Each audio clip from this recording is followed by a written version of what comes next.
감사합니다. 할렐루야. 아멘. 감사합니다. 오늘 주시는 말씀 보겠습니다. 룻기 1장 1절에서 5절 말씀을 같이 보겠습니다. 구약 성경 402쪽에 있는 룻기 1장 1절에서 5절 말씀입니다. 화면을 참고해 주시기 바랍니다. 우리 함께 교독하겠습니다. 1절부터 5절입니다. 사사들이 치리하던 때에 그 땅에 흉년이 드니라.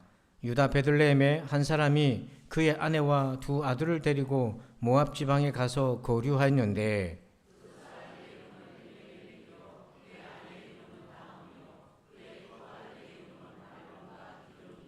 유다 베들레헴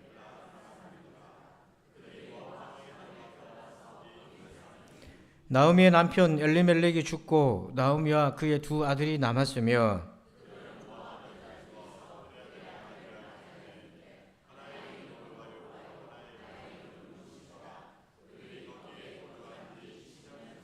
다같이 말론과 기론 두 사람이 다 죽고 그 여인은 두 아들과 남편의 뒤에 남았더라. 아멘. 할렐루야. 자, 오늘부터 2월 한 달간 낯설게라는 주제를 가지고요. 제목 같이 한번 첫 번째 시간인데 제목 같이 한번 읽어보실까요? 시작. 이번 믿음을 지키라. 폴 트립이라는 목사님이 이런 얘기를 했어요. 익숙함이 신앙생활의 최대의 적이다. 자, 오늘 예배 드리러 나오신 여러분, 우리가요 무엇에 익숙한 것이 신앙의 최대의 적인가? 하나님에게 익숙한 거 말입니다. 여러분, 하나님에게 익숙해진다는 것 자체가 불가능한 일 아닙니까? 측량할 수 없는 하나님을, 그 하나님을 우리가 어떻게 익숙해진단 말입니까? 매일매일 매 순간 만나도 한량이 없으신 하나님을 우리가 어떻게 익숙해진단 말입니까? 그럼에도 불구하고 우리가 하나님에 대해 신앙생활에 대해서 익숙해져 있다고 하는 것은 어쩌면 신앙생활에 있어서 더 이상 하나님을 찾고 있지 않다는 것을 반증해 주는 것일 수도 있습니다. 여러분, 하나님과 더 깊은 만남은 하나님에 대해 익숙해지는 것이 아니고요, 하나님을 더 깊이 만날수록 하나님이 낯설어지는 거예요. 새롭게 만나기 때문에 그래요. 그래서 오늘 우리는 어떻게 날마다 하나님을 낯설게 새롭게 만날 수 있을까? 오늘 룻기를 통해 2월 한 달간 그 은혜를 나누고자 합니다. 자, 우리 1절 말씀 한번 읽어볼까요? 룻기 배경인데요. 시작. 사사들이 치리하던 때에 그 땅에 흉년이 드니라. 유다 베들레헴에 한 사람이 그의 아내와 두 아들을 데리고 모압 지방에 가서 거류하였는데, 룻기는 룻이라고 하는 모압 여인을 주제로 한 말씀이에요. 자, 그런데 그 배경을 보니까 사사들이 치리하던 때라고 되어 있어요. 여러분, 사사는 일종의 판관, 재판관입니다. 왜냐하면 그 당시 이스라엘에는 왕이 없었어요. 다윗 왕 이전 시대예요. 이스라엘이 12부족으로 동맹을 맺어서 전쟁이 나면 힘을 합쳐서 싸웠고 위기 상황을 같이 대처했어요. 근데 왕이 없었어요. 그래서 사사를 판관 또는 재판관이라고 지도자를 세워서 문제를 해결을 그때그때마다 했던 거죠.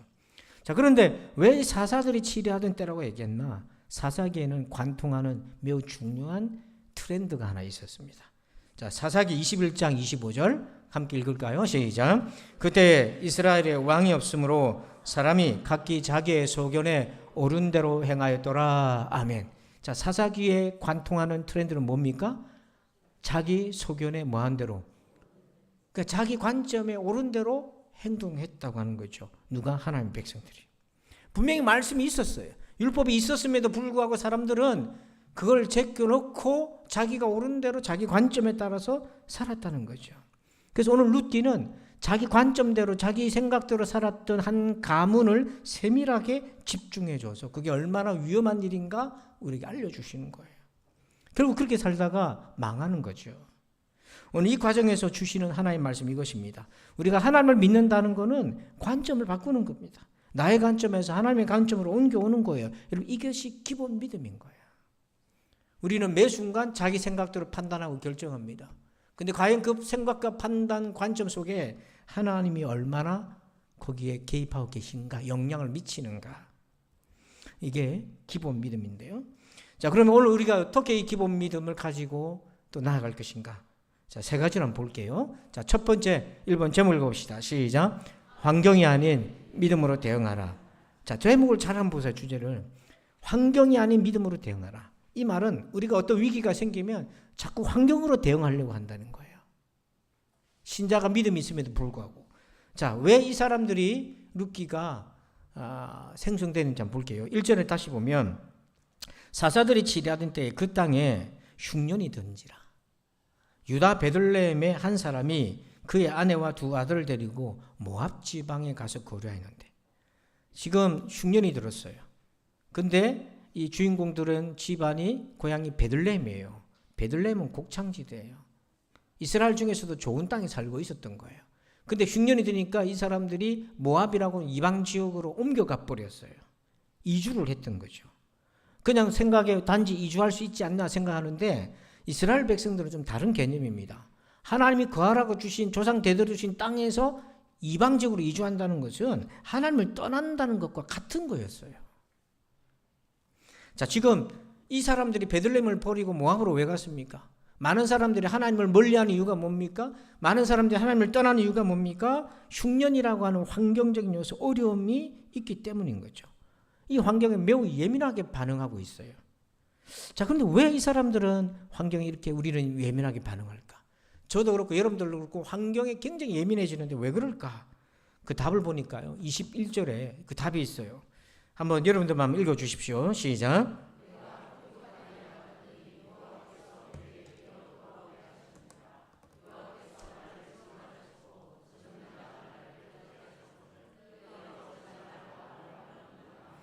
자, 지금 모압으로 이사 갈 때에 어떤 형편이었다고 되어 있습니까? 21절 앞에. 풍족했다고 되어 있잖아요. 풍족했으면 그 풍부함을 가지고 베들레헴에서 버티면 되는 거잖아요. 그런데 버티지 않고 환경을 갈아탔어요. 왜? 잘 들어보십시오. 이 풍족함을 지키기 위해서. 사람들이 많은 경우에 환경이 예민한 것은 자기가 지금 누리고 있는 이 풍족함을 잃어버리지 않기 위해서, 그걸 유지하기 위해서. 그래서 환경을 갈아탄 거예요. 그래서 제가 조금 연구해 보니까 왜 모압으로 갔지? 하고 많은 땅 중에 지도를 한 장 보면 모압은 비교적 베들레헴에서 가까워요. 사해바다 건너편에 요단강을 건너가면 됩니다.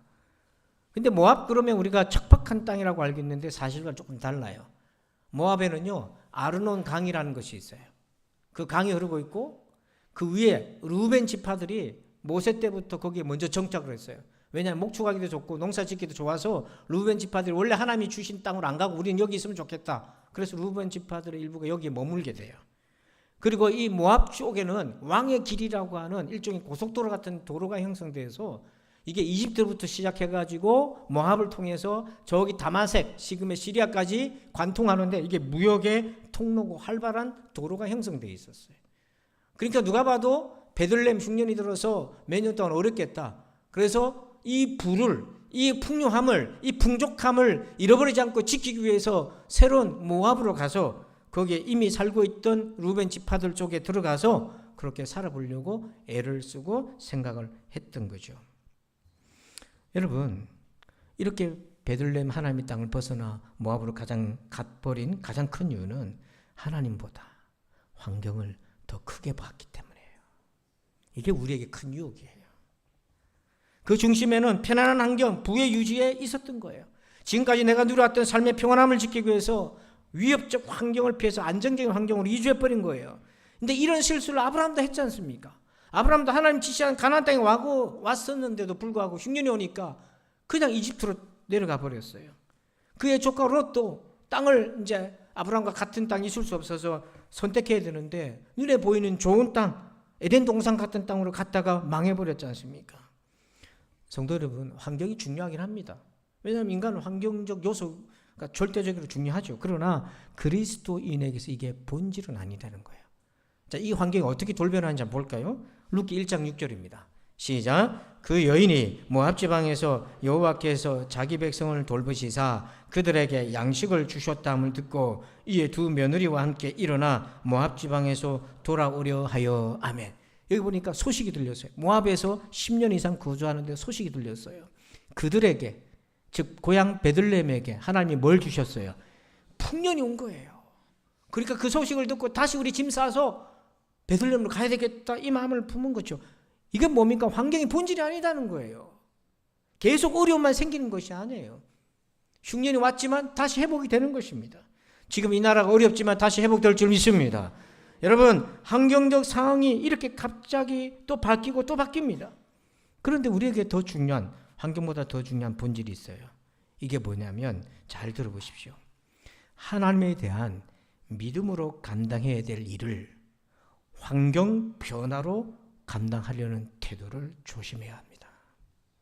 다시 말씀드립니다. 성도가 하나님 주신 믿음으로 감당해야 될 그 일을 환경 변화로 감당하려고 하면 안 된다는 얘기인 거예요.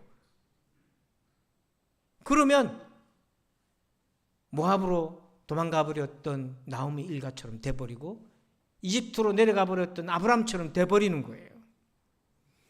아브라함이 이런 실수를 몇 번 했습니다. 하나님이 아브라함에게 자식을 주겠다고 약속을 했어요. 75세 이후에. 근데 100세가 되도록 자식이 생길 기미가 없어요. 그래서 세월이 흘러서 90이 되고 세월이 흘러가는데 이 사람들 마음에 의심이 들었어요. 그래서 믿음으로 감당해야 될 거를 환경 변화로 그걸 해결하려고 했어요.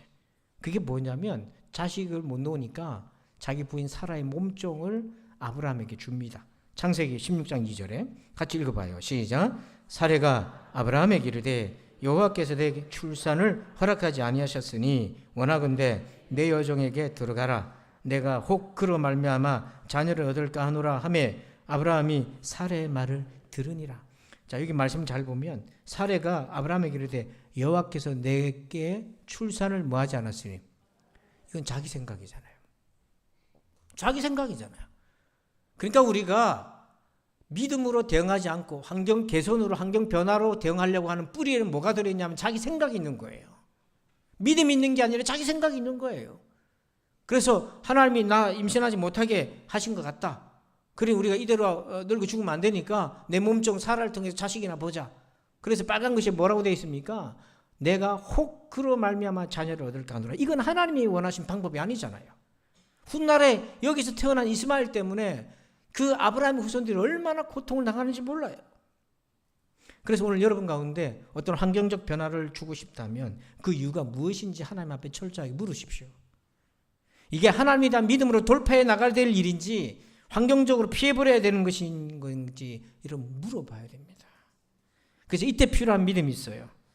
자, 화면 한번 보시면 한번 따라 씁시다. 하나님은 환경보다 더 크신 분 믿습니까?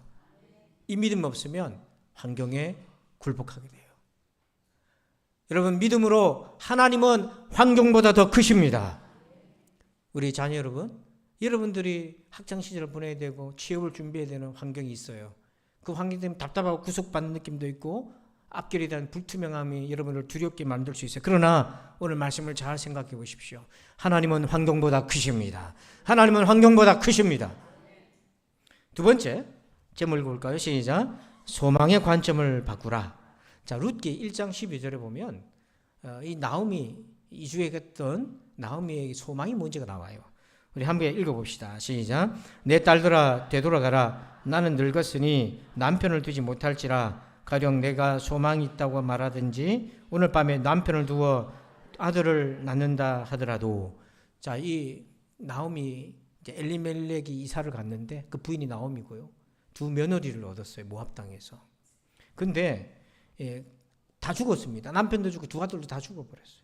그때 이제 나오미 시어머니가 며느리 2명 보고 너는 모압 땅으로 가라, 고향으로 가라. 그때 뭐라고 얘기하냐면 중간에 보십시오. 가령 내가 뭐가 있다고. 여기서 말하는 소망은 뭔가? 여러분, 이 소망이라는 히브리어 단어의 뜻이 어떤 의미가 있냐면 끈이라는 것이 있어요. 여러분, 끈은 뭐 하는 데 쓰는 겁니까? 묶는 데 쓰는 거죠. 즉 나오미의 소망이 남편 엘리멜렉과 묶어서 소망이고 나오미의 소망이 두 아들과 묶어서 두 아들의 소망이었어요. 자, 그런데 이 소망이 어찌 되었나? 자, 룻기 1장 3절부터 5절. 모압으로 이사 간 다음에 그 집에 어떤 일이 있었는지 한번 읽어봅시다. 화면을 보시고 시작. 나오미의 남편 엘리멜렉이 죽고 나오미와 그의 두 아들이 남았으며 그들이 거기에 거주한 지 10년쯤에 말론과 기론 두 사람이 다 죽고. 안타깝게도 남편도 죽고 10년이 지나서 두 아들도 죽고서, 즉 나오미가 소망으로 묶었던 남편 두 아들이 소망의 끈이 끊어져 버렸어요. 오늘 여러분들은 소망을 무엇으로 묶고 있습니까?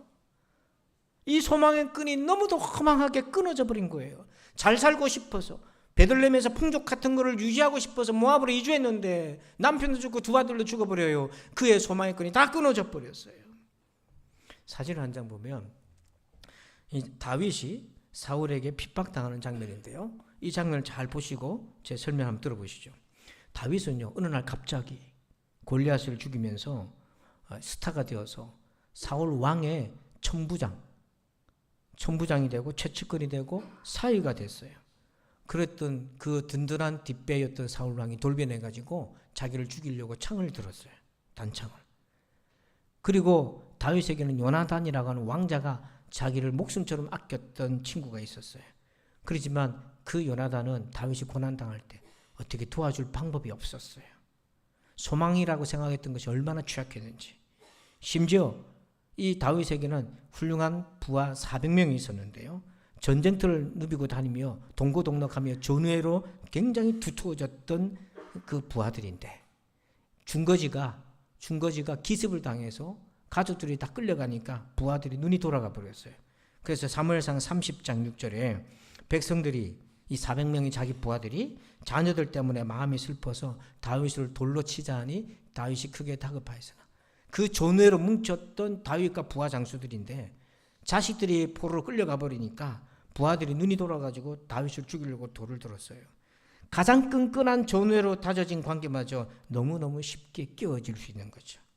여러분, 그걸 아셔야 돼요. 우리가 소망이라고 생각했던 것들이 얼마나 근본적으로 취약한가를. 그래서 시편 146편 3절 같이 한번 읽어볼까요? 시작. 귀인들을 의지하지 말며 도울 힘이 없는 인생도 의지하지 말지니. 여기 귀인들은 권력자예요. 나에게 영향력을 펼칠 수 있는 사람들이에요. 그렇지만 성경은 그의 본질을 이렇게 얘기합니다. 바로 이어 4절에 그의 호흡이 끊어지면 어디로 돌아가요?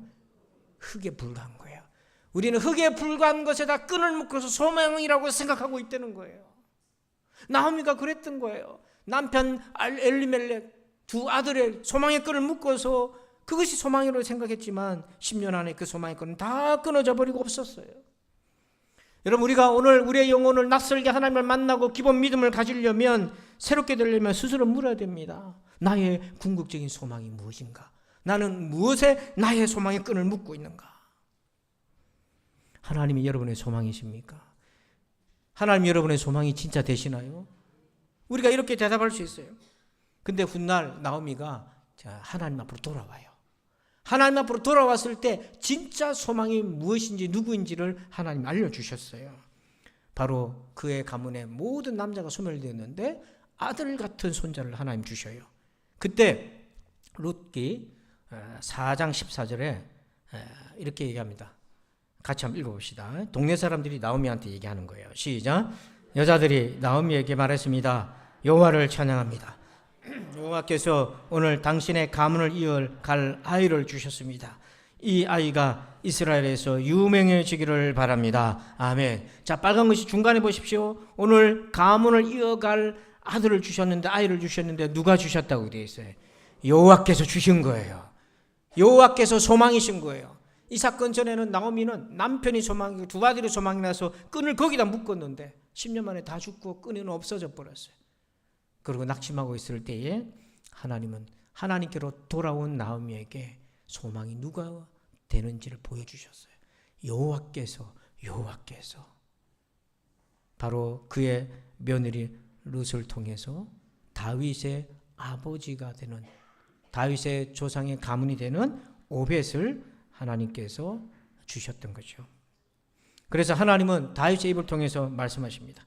시편 146편 5절 같이 한번 읽어봅시다. 시작.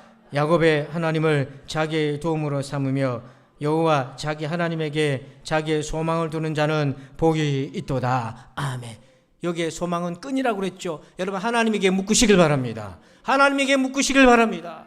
그 어떤 것에도 끈을 거기다 두지 말고 하나님께 묶어서 하나님이 우리 모든 신자들의, 또 여러분의 가족과 자녀들에게 소망이 되시기를 축복합니다. 마지막 세 번째요. 제목 읽어볼까요? 시작. 하나님의 말씀에서 배우라. 정말 배워야 됩니다. 신앙생활을 하지만 배우지 않은 사람들이 너무 많아요. 이 말은 성경 공부를 하라는 그런 뜻이 아니에요. 말씀에서 진리를 발견해야 되는데요. 자, 룻기 1장 13절에 이제 남편도 죽고 다 망해버렸어요.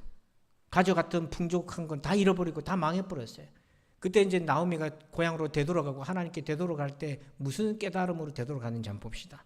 자, 13절 같이 한번 읽어볼까요? 시작. 너희가 어찌 그들이 자라기를 기다리겠으며 어찌 남편 없이 지내겠다고 결심하겠느냐. 내 딸들아, 그렇지 아니하니라. 여호와의 손이 나를 치셨으므로 나는 너희로 말미암아 더욱 마음이 아프도다 하며. 나오미가 두 며느리 놓고 전부 과부만 있는 거잖아요. 이제 과부만 셋이 남은 거잖아요. 가슴이 찢어지는 거예요, 시어머니로서. 그래서 나한테 소망이 없으니까 너희는 다 고향으로 가라. 그러면서 나오미가 무슨 깨달음을 들었냐면 저 빨간 글씨 한번 볼까요? 여호와의 손이 나를 뭐 했으므로. 하나님 인격적인 분이기 때문에 그렇게 하실 수 있어요. 여러분 자녀를 양육할 때 자녀 혼 안 냅니까? 무한 긍정이신가요? 그럴 수 없잖아요. 당연히 하나님도 우리를 징계, 훈육, 양육 하시죠. 채찍질 하시죠. 이걸 깨달은 거예요. 잘못했다 우리가 하나님이 주신 땅에서 너무 쉽게 모압으로 이방 땅으로 이주해버렸다. 이걸 다 겪고 나니까 10년 만에 다 망하고 나서 깨달으니까 대가가 너무 컸던 거예요. 되돌이키기는 너무 대가가 큰 거예요. 후회가 막심한 거예요. 그때 우리가 안 떠났더라면 우리 남편은 어떻게 되고 두 아들은 어떻게 되었을까? 이스라엘 땅에서 며느리를 보고 믿음의 가문을 이루지 않았을까? 그 베들레헴 땅의 유력자였던 보아스처럼 회복되어서 남을 돕는 축복의 통로가 되지 않았을까? 온갖 후회가 몰려오는 거예요. 그러나 10년 전에 그 결정을 할 때는 너무 인간적인 생각으로 그 결정을 했던 거예요. 하나님의 말씀이 그에게 아무런 영향이 없었던 거예요. 나오미 일가가 유대인인데 하나님의 말씀 몰랐겠어요? 알았지만 제대로 믿지 않은 거죠. 이게 오늘 우리 문제입니다. 믿었더라면 이런 결과를 예상하고 처음부터 모압으로 오지 않았을 것인데 힘들어도 견디고 인내했을 텐데. 여러분 너무나 안타깝게도요. 나오미 남편의 이름이요 이렇게 돼 있어요. 2절에 보니까 그 사람의 이름은 엘리멜렉이요. 엘리멜렉이라는 이름의 뜻이 뭐냐면 엘리는 하나님을 뜻하는 거고 멜렉은 왕인 거예요. 그 풀어보면 하나님은 나의 왕이라는 거예요. 하나님은 나의 왕이라고 이름 지어있는 엘리멜렉이 너무 쉽게 하나님의 주신 약속의 땅을 버리고 모압으로 가버렸어요. 이름만 걸싸한 거예요. 오늘 우리도 그렇지 않습니까? 이름만 그럴듯하게 성도들의 이름은 있지만 내용은 오해하지 말고 들으세요. 믿음의 부모님이 자식 이름을 지을 때 정말 믿음 생활 잘하라고 이름을 짓지만 세월이 흐르니까 그 이름을 이게 이름값을 해야 되는데 여러분 그래 안타깝게 여기는 분들이 있잖아요. 그 믿음으로 이름을 지어줬지만은 그에 미치지 못하는 현실이 얼마나 많습니까? 사랑하는 여기 있는 자녀 여러분, 부모에게 있어서 자녀는요 거의 전부나 마찬가지예요. 자녀가 잘 되면 부모가 막 기뻐 춤을 추고 자녀가 어려우면 부모도 고통스러워요. 근데 부모의 고통 중에 최대의 고통이 뭐냐면 여러분 하나님 멀리하는 거예요. 부모는 이 고통을 평생 안고 가야 돼요. 탕자의 아버지가 탕자가 떠났을 때 그날 밤 대성통곡하며 울었고 탕자의 방에 들어가서 울었습니다. 그런 내용 성경에 없죠. 경험적으로 유추할 수 있어요. 그러나 그랬던 부모도 세월이 흐르니까 그냥 마음이 희미해져가지고 그냥 무뎌졌어요. 그 무뎌진 마음 그대로 있으면 안 됐기 때문에 오늘 이렇게 우리가 함께 매월 초추 자녀들과 함께 예배드리자는 이유가 바로 여기 있어요. 여호와께서 나를 징벌하셨고 전능자가 나를 괴롭게 하셨다. 이제서야 말씀이 깨달아지는 거예요. 겪어보니까 베들레헴을 그렇게 쉽게 떠나는 것이 아니었다는 생각이 드는 거예요. 그 깨달음이 왔어요. 즉, 잘 들어보십시오. 상황을 하나님의 말씀으로 보게 된 것입니다. 여러분도 상황을 하나님의 말씀으로 보시길 바랍니다.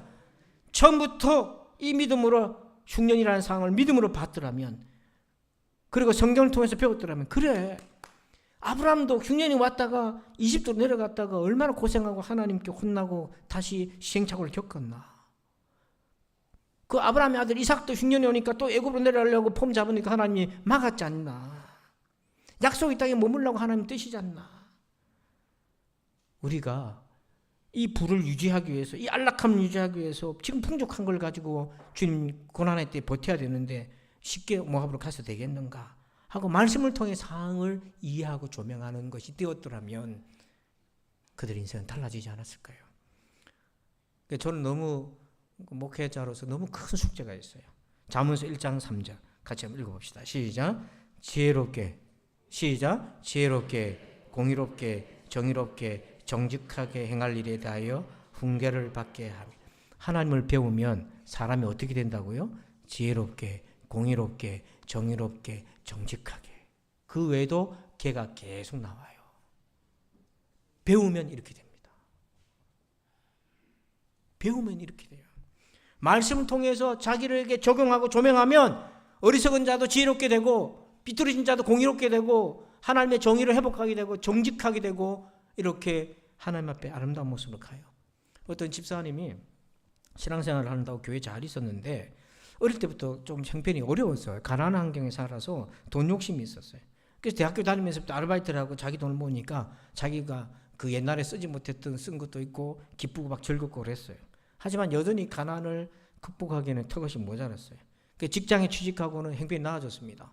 아르바이트해서 뭐 100 얼마 벌다가 이제 좋은 직장에 가니까 연봉이 몇 천만 원 되니까 완전히 다른 거잖아요. 그래서 돈을 모을 수 있게 됐어요. 그 즈음에 같은 교회 다니는 집사님 한 분이 사업을 시작했는데 자꾸 돈을 빌려달라는 거예요.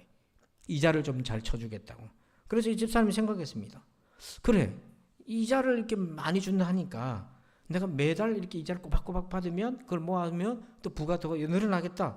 이런 그냥 단순한 생각에 그동안 모았던 저금했던 돈하고 카드를 가지고 빌려가지고 부모님한테도 빌리고 결혼 자금까지 다 모아가지고 상당히 큰 금액을 빌려준 거예요. 그래서 몇 달 동안은 이자를 꼬박꼬박 받으니까 이제 좋은 거예요. 근데 여러분 경험적으로 다 알잖아요. 그게 얼마나 가겠습니까? 그 집사람이 사업이 쫄딱 망해버렸어요. 망하고 싶어서 망했겠습니까? 망해버리니까 어떻게 해요? 빚을 갚을 수가 없잖아요. 그러니 카드로는 대출 받고 부모한테 빌리고 다 한 거 이제 누가 갚아야 되는 거예요? 자기가 갚아야 되는 거예요. 너무 괴로운 거예요. 그런 괴로운 일을 당하고 보니까 하나님의 말씀대로 행하지 않았던 것이 너무 후회가 된 거예요. 욕심이 눈을 가려버린 거예요. 지금도 이런 악순환을 반복하는 사람들이 얼마나 많아요. 하나님의 말씀을 배우시길 바랍니다. 적용하시길 바랍니다. 상황을 말씀의 관점으로 보시길 바랍니다. 그러면 어떤 사람이 말씀에서 배웁니까? 도대체 어떤 말씀이에요? 잠언 1장 7절 우리 함께 읽어봐요. 시작. 여호와를 경외하는 것이 지식의 근본이거늘 미련한 자는 지혜와 훈계를 멸시하는. 어떤 사람이 하나님 말씀에서 지혜롭게 공의롭게 정의롭게 정직하게 배웁니까? 여호와를 경외하는 사람만이 그렇게 할 수 있어요. 부모를 경외하는 사람은 부모 말을 들어요. 부모를 무시하면 부모 말을 안 듣습니다. 우리 자녀 여러분 그렇잖아요. 정말 부모님을 사랑하고 존경하면 듣는 신용이라도 하잖아요. 마찬가지입니다. 누가 성경 말씀에 귀를 기울입니까? 하나님을 경외하는 사람은 성경에서 답을 찾으려고 몸부림 쓰고 했어요. 그리고 그 말씀 자기에게 적용하면 그게 지혜가 되고 공의가 되고 정의가 되고 정직이 되고 무장이 되는 거예요. 오스왈드 챔버스 목사님 이렇게 얘기했습니다. 우리 같이 한번 중요한 내용이라서 읽어보실까요? 같이 시작. 그러나 사람이 위로부터 거듭나 영적인 사람이 되면 그 순간부터 성경은 그의 삶과 마음의 절대 권위가 자발적으로 순종하게 된다. 그의 양심은 오직 성경의 절대적인 법에 따라서 분별하기 시작한다. 그래서 공의롭게, 정직하게, 정의롭게, 지혜롭게 사람이 되는 거죠. 여러분 데자뷰라는 말 들어보셨죠? 데자뷰는 뭐냐면 처음 보는데 익숙한 거예요. 처음 보는 사람도 어디서 본 것 같고 처음 간 장소인데 어디서 간 것 같고 이게 데자뷰예요.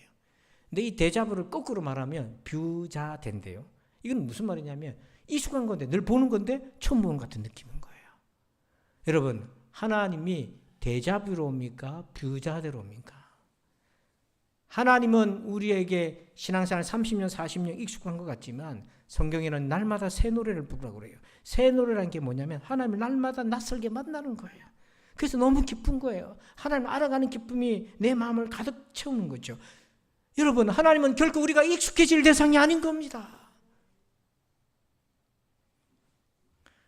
은혜 안에서 우리가 평안해지는 것을 익숙함으로 같은 것으로 생각하면 안 돼요. 하나님은 끝이 없는 무궁하신 분이에요. 그분과 오늘 나의 만남이 있을 때 우리는 결코 익숙해질 수가 없고 뭐가 됩니까? 또 어떤 하나님을 내가 만날 것인가 기대되고 소망이 되는 것입니다.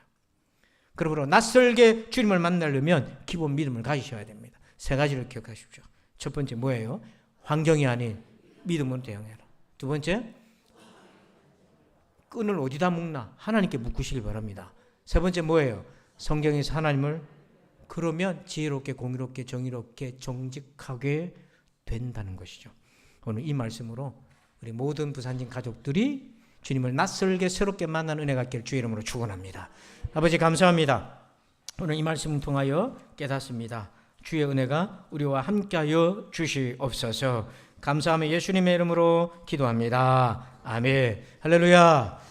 자, 우리 성령 1장 대신에 마지막 날에 이 찬송을 드릴 텐데요. 우리 새벽 기도하다가 갑자기 이 찬양이 떠올랐습니다. 왜 그러냐면 가사를 한번 보면 우리 가사 중간에 이렇게 돼 있어요. 자녀들은 뭐 할 것이고 예언할 것이고 청년들은 환상을 보고 아비들은요 꿈을 꾸고. 여러분 자녀, 청년, 아비들 꿈을 꾸고 예언하고 환상하고 이게 같은 거예요. 성령에 충만하면 성령께서 충만하면 하나님의 나라를 보게 된다는 거예요. 똑같은 겁니다. 자녀고 청년이고 어른들이고 동일한 성령 안에서 같은 나라를 본다는 거예요. 그래서 오늘 이 시간 이 찬양을 같이 우리 박수하면서 찬송하시고 합심해서 자녀들은 여러분 부모를 위해 기도하시고요. 부모님들은 자녀를 위해서 우리 한 3분 정도 말씀 가지고 기도하도록 하겠습니다. 우리 같이 박수하면서 찬송합시다.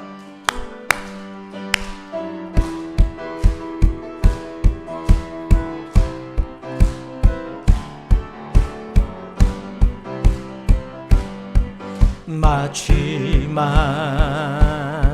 날에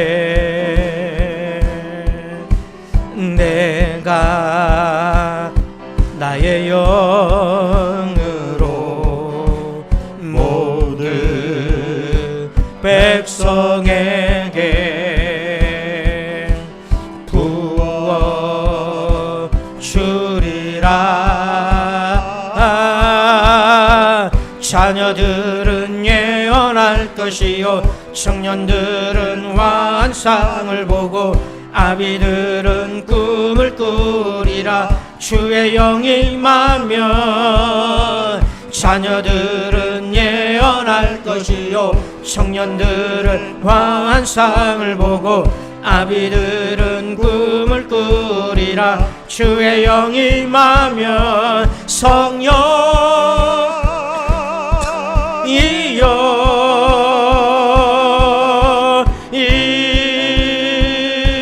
임하소서. 아멘. 성령이여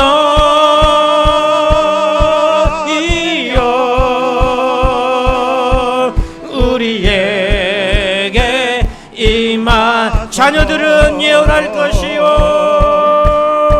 자녀들은 예언할 것이요 청년들은 환상을 보고 아비들은 꿈을 꾸리라. 주의 영이 임하면 자녀들은 예언할 것이요 청년들은 환상을 보고 아비들은 꿈을 꾸리라. 주의 영이 임하면 성령이여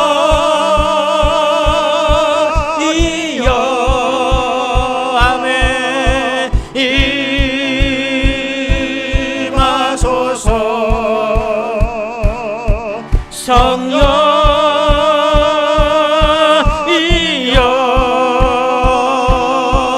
우리에게 성령이여 임하소서. 성령이여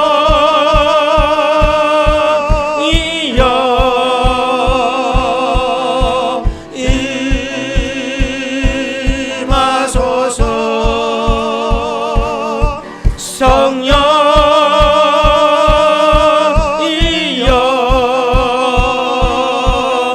우리에게 임하소서.